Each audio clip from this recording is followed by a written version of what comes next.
우리 같이 성경 보겠습니다. 요한복음 12장 13절 말씀과 요한계시록 7장 9절 말씀입니다. 우리 찾으셨으면 요한복음 12장 13절 말씀부터 같이 한번 읽겠습니다.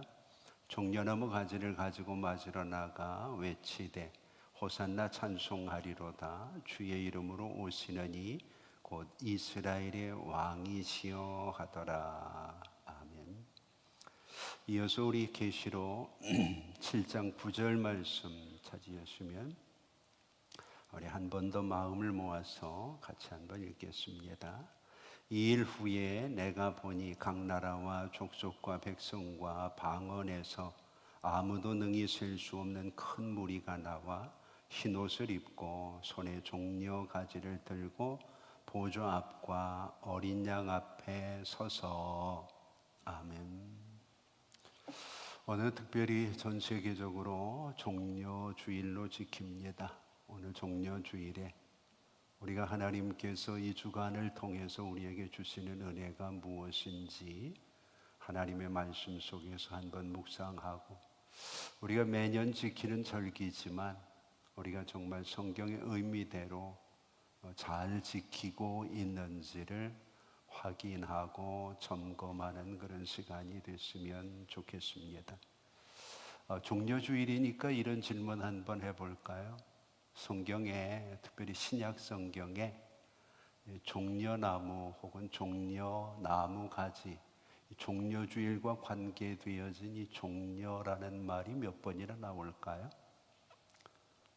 신약 성경에 우리가 이 주일을 종려주일이라고 정해가지고 오늘 주일 이름도 종려주일이잖아요. 예수님과 관계된 것이니까 신약 성경에 주님이 이 땅에 오시고 사시고 하나님의 나라로 부름받으신 그 과정 속에 종려주일의 의미를 찾으려면 성경의 종려라고 하는 말, 종려주일이라고 하는 말이 예수님과 관계돼서 신약 성경에 몇 번 정도 나오는지는 좀 아시는 게 좋지 않을까 싶습니다. 그러면 많이 나온다, 적게 나온다, 어떻게 생각을 하십니까? 그냥 종려주일이니까 그냥 종려주일의 의미는 우리가 당연히 아는 걸로 이해할 수 있는데, 우리가 읽은 성경, 신약 성경에 보면 지금 우리가 읽은 이 성경 두 구절밖에는 안 나옵니다. 종려나무 혹은 종려가지라는 말이 의외로 신약 성경에는 딱 두 번밖에는 나오지 않습니다. 요한복음에 한 번 나오고 요한계시록에 한 번 나오고, 단 두 번밖에 안 나오는데 우리는 왜 이 주일을 종려주일이라고 지키려고 하느냐는 거죠. 자, 오늘 요한복음의 종려가지와 요한계시록의 종려가지는 다릅니다. 요한복음 12장 13절은 종려나무 가지를 가지고 맞으러 나갔다 그랬죠. 요한계시록 7장 9절은 손에 종려 가지를 들고 보좌와 어린 양 앞에 섰다, 그렇게 얘기를 합니다. 오늘 본문을 기록하고 있는 요한복음을 기록한 사람이나 요한계시록을 기록한 사람이나 똑같은 사람입니다. 우리가 아는 것처럼 요한복음도 사도 요한이 기록을 했고 요한계시록도 사도 요한이 기록을 했죠.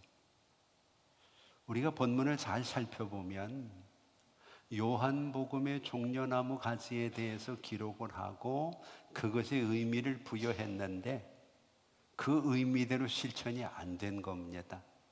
그래서 요한계시록에 다시 종려나무 가지를 기록하고 그 종려나무에 대해서 우리에게 다시 설명을 해서 종려나무 가지는, 종려주일은 이런 모습으로 지키는 것이 옳다는 것을 반복해서 다시 쓰고 있다는 것을 우리가 주목을 해야 됩니다. 같은 기자가 처음에 썼던 종려나무 가지와 나중에 쓰는 종려나무 가지의 의미가 서로 상충되기 때문에 너희는 요한복음에 있는 종려나무 가지보다 요한계시록에 있는 종려나무 가지를 종려주일에 의미로 사용하면 좋겠다는 그런 내용이기 때문에 오늘 설교 제목을 다시 쓰는 종려주일이다, 그렇게 잡아보았던 거죠. 요한복음에 나와 있는 종려나무 가지는 일시적인 환영이었습니다. 그러나 요한계시록의 종려나무 가지는 영원한 경배를 위해서 기록되어진 것이죠. 2000년 전 오늘 종려주일에 예루살렘의 많은 사람들이 종려나무 가지를 손에 들고 환영을 하고 흔들면서 예수 그리스도를 향해서 환호를 했습니다. 그런데 딱 닷새가 지나니까 금요일에 그 환호 소리가 이렇게 바뀌었습니다. 십자가에 못 박아라. 십자가에 못 박아 죽이라. 이렇게 외쳤던 그들이 누구냐? 바로 예수님을 향하여 종려나무 가지를 흔들고 예수님이 예루살렘 성에 들어오시는 것을 환영하던 그 사람들이라는 겁니다. 그래서 마태복음 19장 6절은 그들의 모습을 적나라하게 우리에게 기록을 하고 있는 거죠. 그래서 우리가 요한복음 12장을 가지고 종려주일에 대한 설교를 하면서 그들이 참 잘했다, 우리도 그들처럼 종려나무 가지를 손에 들고 예수 그리스도의 입성을 환영하자, 이렇게 설교하는 목사님들은 많지 않습니다. 대개 목사님들이 이 부분을 설교할 때는 이런 사람들이 있었다. 성경은 이것이 무엇을 상징하고 있느냐? 우리도 예수 그리스도를 맞는 것으로만 우리의 삶의 신앙을 끝내지 말고 그것이 지속될 수 있도록 우리의 삶을 돌아보자고 하는 의미로 이 부분은 사용을 하고 있는 거죠. 구원이라고 하는 말도 마찬가지입니다. 12장 13절을 보세요. 호산나 찬송하리로다. 주의 이름으로 오시는 이 곧 이스라엘의 왕이시여, 그렇게 얘기합니다. 여기 호산나라고 하는 말은 우리가 잘 아는 것처럼 이제 우리를 구원해 달라는 뜻이죠. 이제 우리를 구원해 달라. 그런데 우리를 이제 구원하실 그 왕이 누구냐는 겁니다. 성경은 이스라엘의 왕이라고 그들이 얘기를 합니다. 이것은 그들이 바라는 구원이 현실적인 구원이고 정치적인 구원이고 로마의 압제에서 그들을 건지기를 바라는 구원이라는 것을 우리에게 표현해 주고 있는 거죠. 반면에 요한계시록 7장 10절을 보면 큰 소리로 외쳐 이르되 구원하심이 보좌에 앉으신 우리 하나님과 어린 양에게 있다, 그렇게 얘기를 합니다. 이것은 진정한 구원, 영원한 구원, 참된 구원, 근본적이고 수준 높은 구원을 이야기하는 거죠. 이 땅 위에서 단순히 내가 이 어려움에서 해방되는 것이 아니라 하나님과 연결되어져서 영원히 하나님의 나라를 사모하는 그런 내용들이 요한계시록 7장에 나와 있는 구원에 대한 부분이죠. 같은 구원을 바라지만 오늘 우리도 종려주일에 내가 지금 당하고 있는 현실적인 이 문제에만 집착을 하게 되면 오늘 우리는 오일이 채 지나지 않아서 우리의 환호가 예수를 십자가에 못 박으라는 외침으로 바뀔 수도 있다고 하는 것을 우리가 좀 기억을 해야 된다는 거죠. 그러면 왜 이런 차이를 요한이 굳이 성경에서 기록을 하고 있느냐? 종려주일에는 이 부분에 집중을 좀 해야 되는 거죠. 우리가 단순히 종려나무 가지를 들고 주님 앞에 섰다. 그래서 종려주일은 요한복음 12장에 있는 그 사람들처럼 우리의 겉옷을 깔고 종려나무를 흔들면서 호산나를 외치면 종려주일의 의미가 끝나는 것이다. 그렇게 이야기한다면 요한계시록의 종려나무 가지는 다시 등장할 필요가 없죠. 그런데 그들이 하고 있는 이유, 그들이 하고 있는 목적, 그들이 하고 있는 방법이 잘못돼 버렸거든. 그래서 요한은 그들의 잘못된 부분들을 바로잡기 위해서 성경에 단 2번 등장하고 있는 종려나무 가지를 구체적으로 자기의 서신에 기록하고 있는 거죠. 그러면 왜 이렇게 다른 차이가 생기는가? 오늘 우리는 과연 요한복음의 종려가지를 들었을까? 요한계시록의 종려가지를 들었을까? 종려주일에 과연 나는 어떤 의미로 주님 앞에서 종려주일을 맞을까? 이때까지 내가 보냈던 종려주일은 과연 어떤 주일일까? 요한은 그 이유를 2가지로 설명을 합니다. 하나는 체험이 있는 신앙생활을 하느냐 아니냐, 체험이 있는 신앙생활이냐 아니냐, 또 하나는 올바른 삶이 있는 신앙생활이냐 아니냐.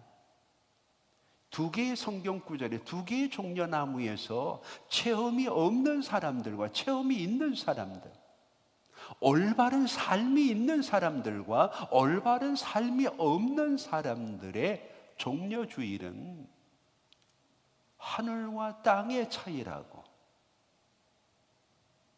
요한은 기록을 하고 있는 거죠. 자, 그러면 요한복음에 있는 사람들을 먼저 한번 생각해 볼까요? 요한복음의 종려가지를 들고 예수님을 맞는 사람들은 아직 체험을 하지 못했습니다. 우리가 공관복음을 보면 마태, 마가, 누가지요. 이 공관복음에 예수님의 공생애가 나오는데 예수님의 공생애 중에서 예루살렘에 지금 들어가시는 것은 예수님이 처음 들어가시는 겁니다.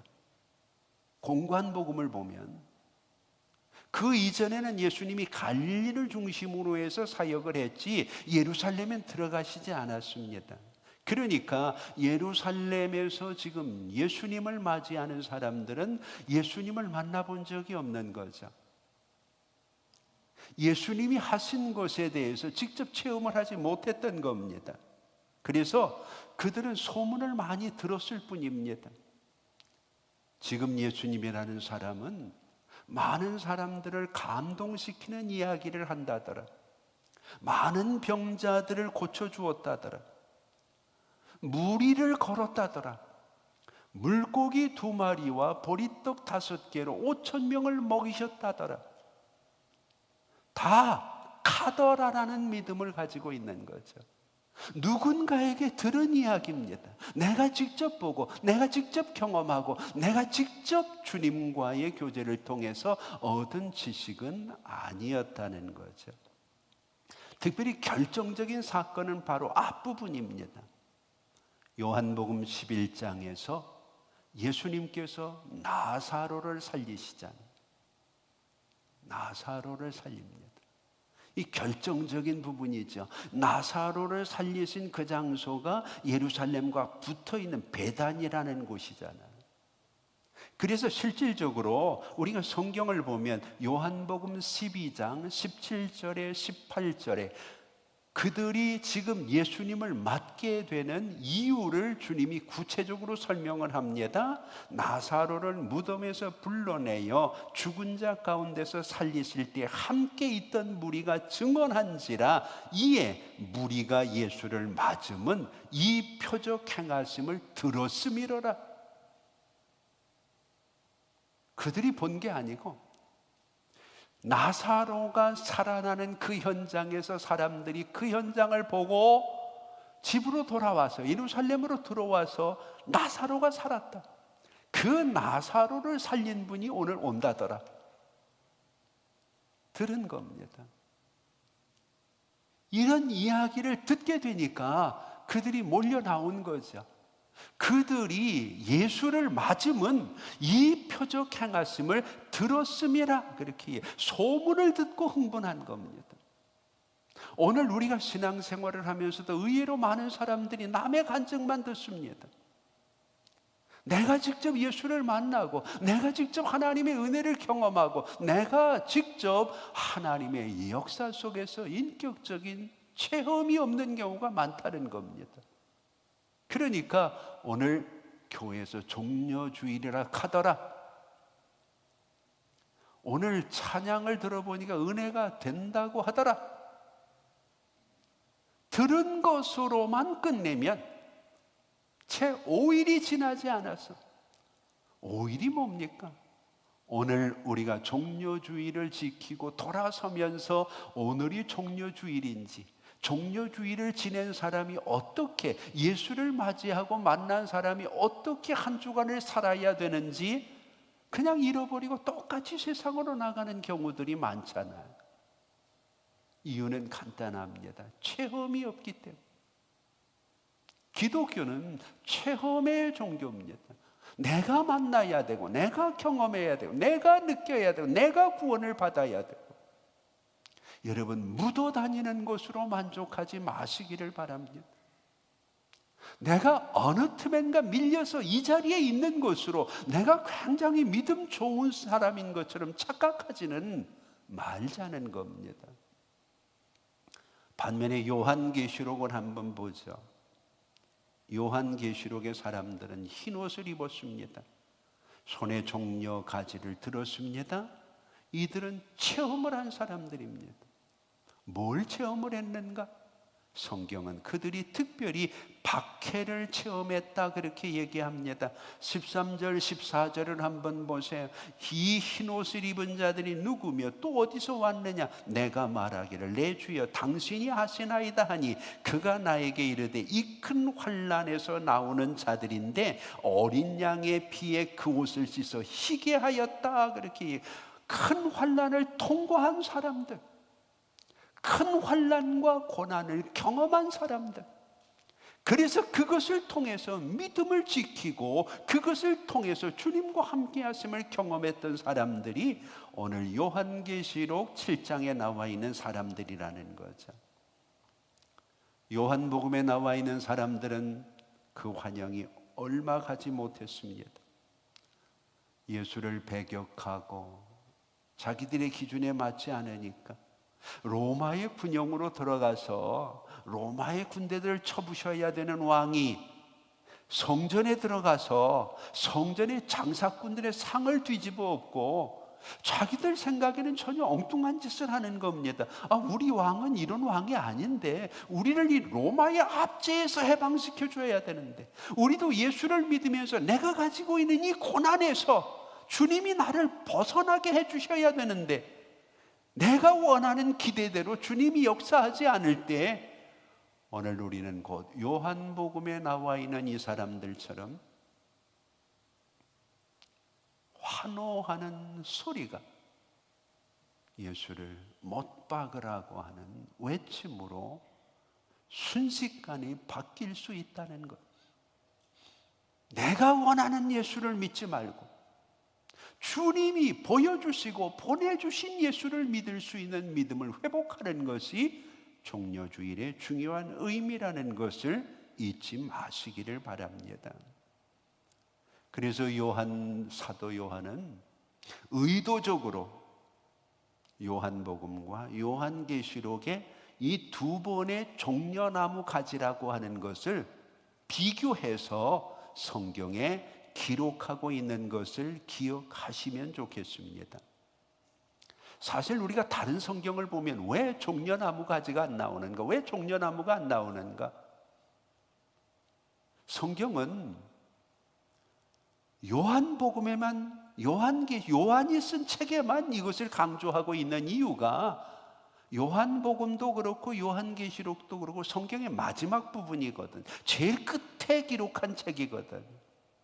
이 앞에 부분들은 어떻게 기록을 했는가? 마태복음과 마가복음은 그들이 들고 있던 나무를 그냥 나무 가지라고 표현을 합니다.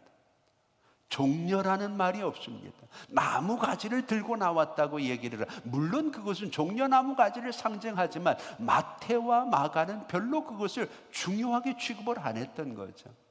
근데 요한이 보니까 요한복음 12장에 나와 있는 사람들과 요한계시록에 나와 있는 사람들이 같은 나무 가지를 들었는데 의미가 다르다는 거죠. 심지어 누가복음은 나무 가지 이야기도 없습니다. 아예 성경 기록에서 빼놓고 있습니다. 그런데 우리는 종려주의를 매년마다 지키면서 이런 중요한 사실들에 대해서는 전혀 모르거든요. 그냥 당연히 성경이 종려주일에는 종려나무 가지를 들고 와야 되는 것처럼, 그러면 오늘 우리도 손에 종려주일에는 종려나무 가지를 들어야죠. 근데 성경은 그것보다 의미를 중요하게 여기기 때문에 마태나 마가는 종려라는 말을 빼고 누가는 아예 종려나무 가지 사건 자체를 빼버리는 것을 우리가 좀 신앙이 그만큼 깊으면 돌아볼 수 있고 확인해 볼 수 있으면 좋다는 거죠.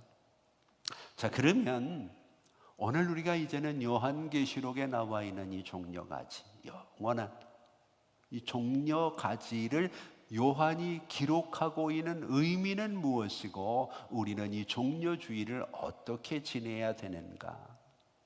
성경에 보면 이스라엘에는 나무들이 참 많잖아요. 종려나무 말고도 여러분 기억되는 나무가 얼마나 많습니까?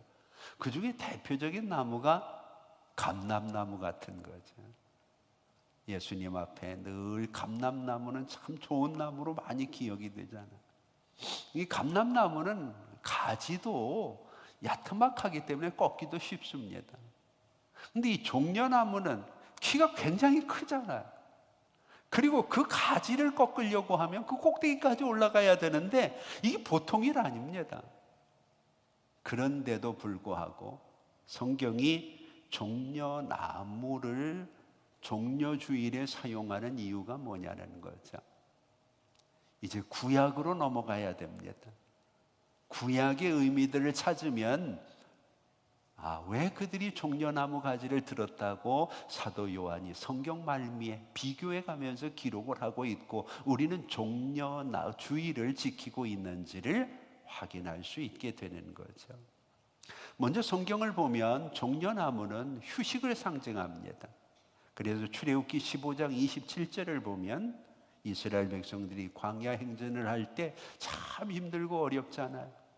그때 그들이 엘림이라는 오아시스를 만나게 됩니다. 이 엘림이라고 하는 오아시스는 물샘이 12이나 되었고 종려나무가 70그루나 자리를 잡고 있었습니다. 그때 이스라엘 백성들은 하나님께서 그들을 애굽에서 인도하시고 광야를 지나게 하시며 가나안 땅으로 들어가게 하실 때 그들이 얼마나 힘들고 어려운가를 아시고 그들의 고난을 잠시라도 쉴 수 있도록 상징적인 모습으로 기록을 하고 있거든요.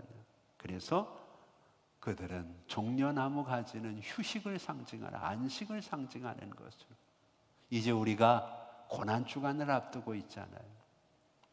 이게 상당히 우리에게는 부담이 되잖아요. 요한복음의 사람들은 고난이 종려주일 뒤에 있습니다. 그죠? 계시록에 있는 사람들은 이미 고난이 앞에 있었습니다. 이 차이가 굉장히 크죠. 오늘 우리에게도 고난이 닥쳐올 때 우리가 기대했던 대로 고난이 풀려나가지 않을 수 있거든요. 그러면 금요일쯤 보면 알 수 있습니다. 환호가 외침으로 바뀌었는지 계속 환호로 이어지고 있는지. 또 다른 성경을 보면 성전의 문양을 상징할 때 꼭 종려나무 가지가 들어갑니다. 그래서 열왕기상 6장 29절 이하를 보면 솔로몬이 성전을 짓습니다. 그리고 성전 사방 벽과 문에다가 종려나무를 금으로 새겨 놓습니다. 그래서 성전을 둘러싸고 있는 그 나무가 종려나무가 되는 거죠. 시편 92편 12절을 보면 번영을 상징하기도 합니다. 그래서 의인은 종려나무같이 번성한다 그렇게 얘기를 하죠. 요한계시록 7장 15절을 보면 상급과도 연결이 됩니다. 그러나 가장 중요한 것은 종려나무는 승리와 부활을 상징한다는 겁니다.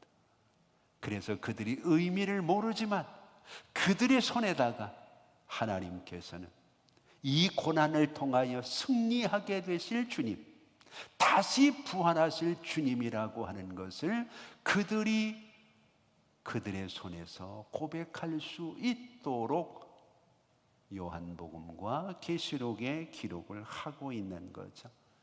우리는 지난 시간까지 사순절의 영성에 대해서 세 가지를 생각했어요. 기억을 하시는가 모르겠습니다. 첫째는 하나님을 경외하자, 두려워하는 마음을 갖자. 두 번째는 그리스도의 아픔에 공감을 갖자, 같이 느끼고 아파하는 사람이 되자, 공유하는 거죠. 그리고 세 번째가 경건하게 살자. 이것이 사순절의 중요한 영성의 세 가지라고 말씀을 드렸는데, 그냥 말로만 끝내면 우리 신앙은 바뀌지 않습니다. 체험이 없는 사람,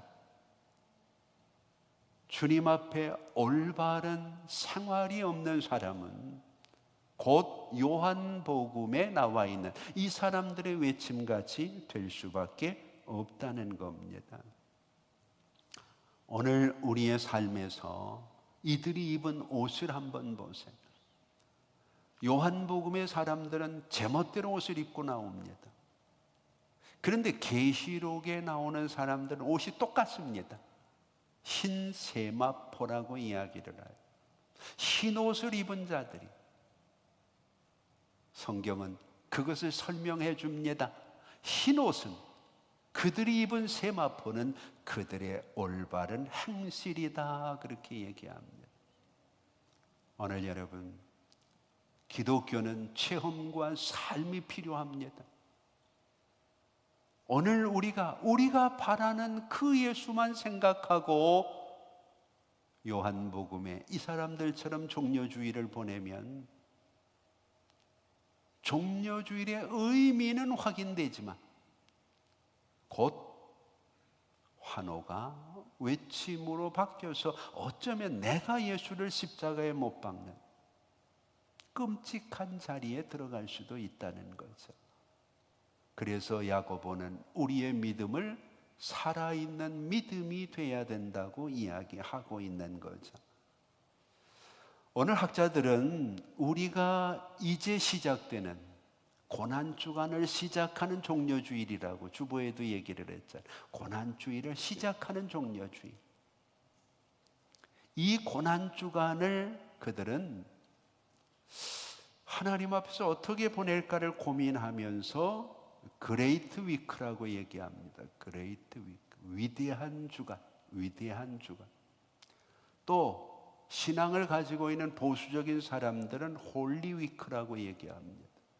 거룩한 주간. 그래서 우리도 금요일을 성금요일이라고 얘기합니다. 캐톨릭에서만 쓰는 거 아닙니다. 거룩한 금요일. 우리 주님이 십자가에서 나의 죄를 위해서 돌아가신 날이기 때문에 오늘 여러분들이 한 주간을 우리를 위해서 위대한 일을 이루셨던 그 주님을 묵상하면서 거룩하게 한 주간을 보냈으면 좋겠습니다. 그러면 이 종려주의를 통해서 우리에게 회복되어야 될 부분이 있습니다. 많은 것들이 필요하겠지만 주님께서 이 종려주의를 우리에게 지키라고 하시면서 우리 회복되어야 될 것, 첫째는 평강과 겸손이 회복되어야 됩니다. 고난주간에 내가 금식을 몇 번 했다, 철야를 몇 번 했다, 이게 중요한 게 아니에요. 그걸 통해서 내가 어떻게 달라졌느냐. 예수님은 이 땅 위에 평강의 왕이라 그랬죠. 예수님께서 당시의 사람들이 생각하는 것처럼 말을 타지 않고 나귀를 타고 예루살렘 성에 들어가시는 이유는 평강과 겸손을 위해서입니다. 나는 평화를 위해서 온 왕이고, 왕이지만 말을 타고 군림하는 것이 아니라 나귀를 타고 겸손하게 찾아온다는 겁니다. 주님이 주시는 평안은 세상이 줄 수 없는 평안이라고 얘기하잖아요. 오늘 우리가 고난주간을 통해서 우리의 마음에 평강의 왕이 오셔서 우리를 겸손하게 낮출 수 있도록 한다면 오늘 우리도 계시록에 나와 있는 그 사람들의 종려주일이 되지 않겠느냐는 거죠. 또 한 가지는 종려주일에 하나님께서 우리에게 주신 상징적인 것들이 있습니다. 예를 들어서 나귀에 대한 이야기를 할 때 주님께서 두 가지를 얘기하시거든요. 우선은 가서 풀어라. 풀어서 내게로 가져와라. 근데 만약에 주인이 너 왜 남의 나귀를 풀어가지고 가져가느냐고 물으면 주께서 쓰시겠다고 하라. 여기서 주님은 우리에게 자유와 사명을 얘기하고 싶은 겁니다. 주께서 쓰시겠다고 하라.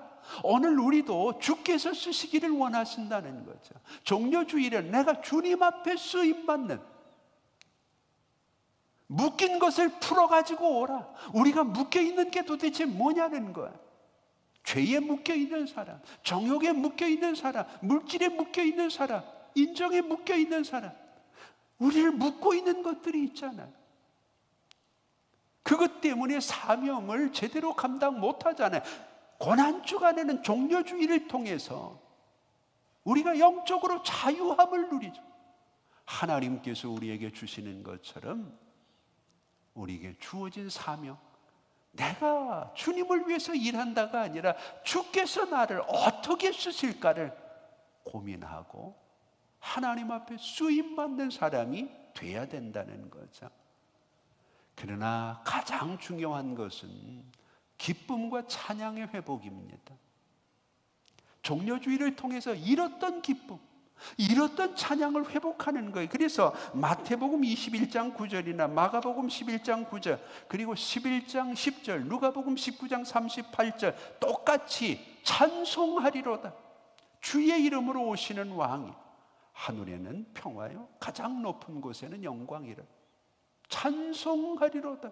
그래서 종려주의를 통해서는 이 찬양, 기쁨과 하나님에 대한 노래가 회복이 돼야 되는 거예요. 내가 여전히 아파요. 내가 여전히 힘들어요. 내가 여전히 어려움 속에 있어요. 그렇지만 요한계시록 7장에 나와 있는 그 사람들이 손에 들었던 종려가지를 생각한다면 이 고난을 견뎌야, 이 고난을 이겨야, 이 고난을 극복해야 우리가 온전히 주님을 찬송할 수 있다는 것을 알기 때문에 종려주일은 우리에게 큰 의미를 가지게 된다는 거죠.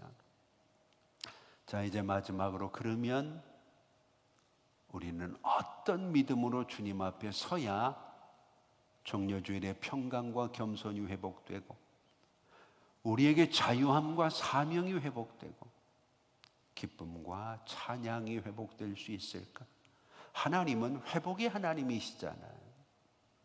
잠언 24장 16절을 보면 의인은 7번 넘어질지라도 다시 일어난다.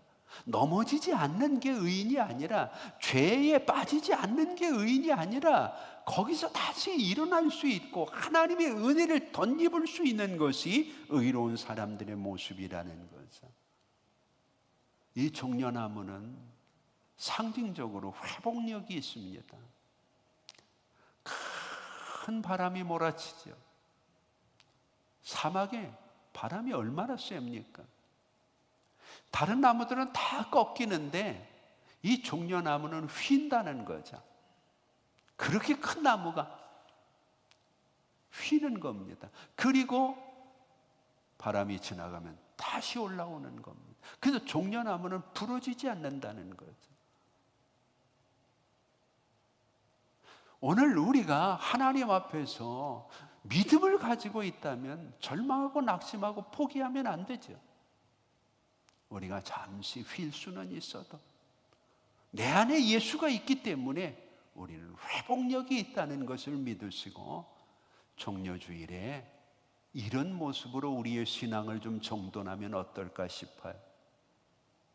첫째는 종려나무는 불사조와 같은 생존력이 있다는 겁니다. 그래서 불사조라고 하는 말도 이 종려나무라는 말에서 시작이 되죠. 종려나무는 뿌리를 내리기 시작하면 5년 동안 연간 30cm씩 자란다고 하죠. 그래서 이 나무가 다 크면 30m 정도 된다는 겁니다. 엄청나게 큰 나무지. 생존력이 얼마나 강한지, 불이 나가지고 주변의 나무들이 다 끄슬려서 이제는 아무것도 없는 것과 같은 상황에서도 종려나무는 다시 새순을 낸다는 겁니다. 그래서 종려나무는 생존력이 탁월하다는 거죠. 오늘 우리가 믿음을 가지고 있다면 종려주의를 통해서 우리에게도 하나님이 주신 생존력이 회복돼야 된다는 거예요. 요한일서 5장 4절을 보면 무릇 하나님께로부터 난 자마다 세상을 이기느니라. 세상을 이기는 승리는 이것이니 우리의 믿음이니라. 믿음이 있다고 하면서 세상에 자꾸 넘어지면, 그래서 실패하면 우리에게는 하나님이 원하시는 생존력이 없는 거죠. 오늘 여러분, 땅이 메마르고 주변이 힘들고 어려워도, 비바람이 몰아쳐서 우리를 자꾸 구부러지게 만들어도 하나님이 우리에게 주신 종려나무의 의미처럼 우리에게는 생존력이 있다는 것을 기억하고 믿음으로 살려고 하면 반드시 하나님이 우리를 살려주신다는 것을 기억하시기 바랍니다. 종려나무는 생존력만 있는 것이 아니라 생장점이라는 게 있습니다. 생장점. 성장하는 데 필요한 중요한 요인이 되겠죠. 우리 신앙생활도 마찬가지입니다. 우리의 신앙이 성장하기 위해서는 성장점이라는 게 있습니다. 예를 들어서 아담에게 있어서는 선악과죠. 그 선악과를 아담이 따먹지 않고 하나님의 말씀대로 잘 견뎠으면 믿음이 부쩍 크는 거죠. 가인에게 있어서는 아벨이겠죠. 노아에게 있어서는 방주겠죠. 오늘 우리에게 있어서는 뭔가요? 아브라함에게 있어서는 아들이었습니다. 그 아들에 대한 그가 가지고 있는 마음들을 하나님 앞에 구체적으로 표현하고 증명할 때 창세기 22장은 이제야 내가 나를 경외하는 줄 알았다.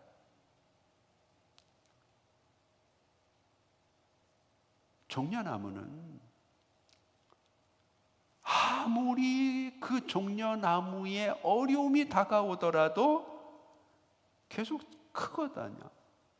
그 크는 이유는 종려나무의 생장점이 맨 꼭대기에 있기 때문이라고. 다른 나무들은 보통 뿌리에 생장점이 있잖아요.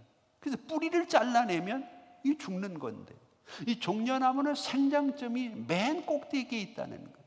나무 꼭대기에. 나무 꼭대기를 자르면 뿌리가 아무리 튼튼하고 신실해도 종려나무는 죽어버린다는 거예요. 그래서 유대인들은 이것을 그들의 신앙과 연결을 해가지고 이 종려나무의 맨 꼭대기 생장점을 상징하는 모자를 그들이 쓰는 거죠. 이게 키파라는 거죠. 그래서 유대인들이 머리 모자에 빵떡 모자 같이 쓰는 것은 종려나무의 생장점을 상징하는 키파라고 하는 빵떡 모자를 쓰게 되는 거예요. 이 키파를 쓰게 되는 이유는 이런 얘기입니다.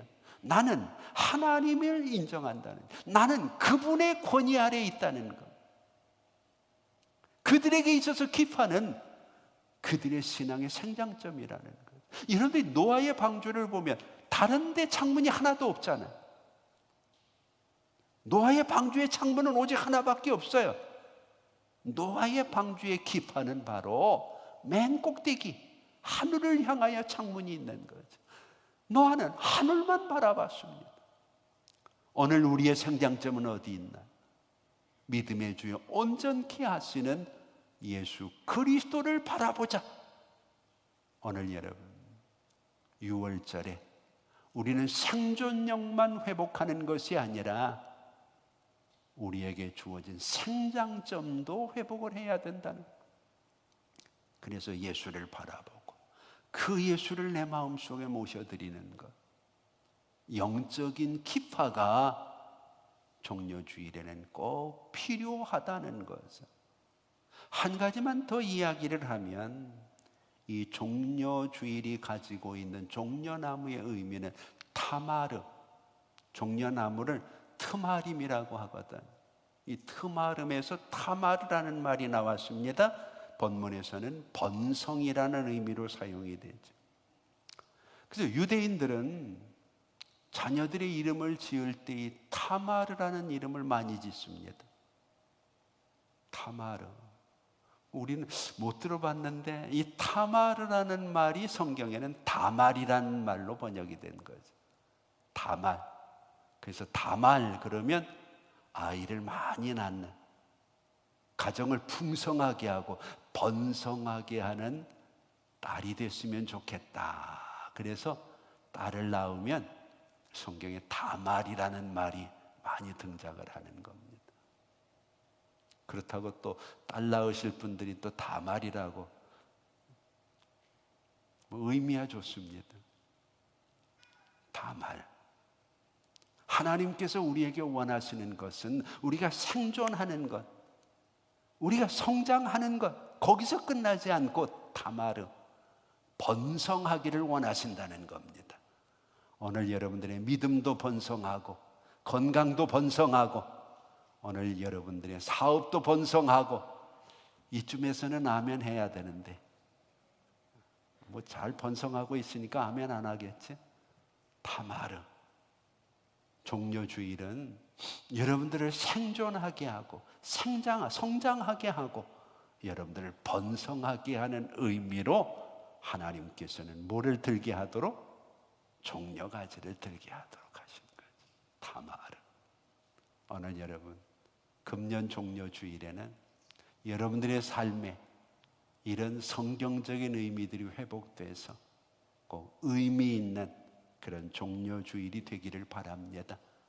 비록 우리가 지금 성금요일처럼 이제는 앞이 안 보이고 예수님이 십자가에 돌아가시고 이제는 내 인생이 끝난 것 같이 어려움이 느껴지는 삶을 사실지라도 우리의 손에는 여전히 종려나무 가지가 들려 있습니다.